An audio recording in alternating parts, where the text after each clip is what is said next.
At his peak, Richard Mille built a fortune estimated to be worth $7 to $8 billion. But unlike most luxury founders, he did not start his career young. Instead, Richard launched his brand at 50 years old, after decades of learning the industry from the inside. And that became his biggest advantage. Mille didn't want to make beautiful watches, but instead, he wanted to break the historical rules of watchmaking. Instead of gold and tradition, he borrowed materials from aerospace and Formula One racing. These materials consisted of carbon composites, titanium, and graphene. He didn't want his watches to be delicate. Instead, he wanted engineered machines. But to the legacy historic watchmaker, this idea sounded completely insane. Why would anyone want ultralight watches with six-figure price tags, designed to survive crashes, matches, and Formula One racing?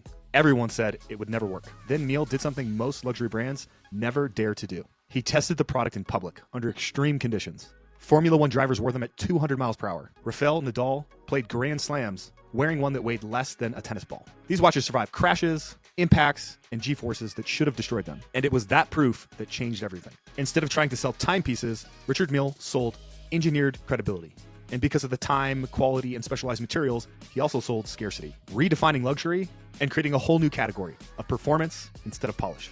And here's the lesson that we can learn as operators. If you're getting a late start, experience compounds longer than youth. You don't necessarily need to start early. You need to start after you understand the system well enough to redesign it.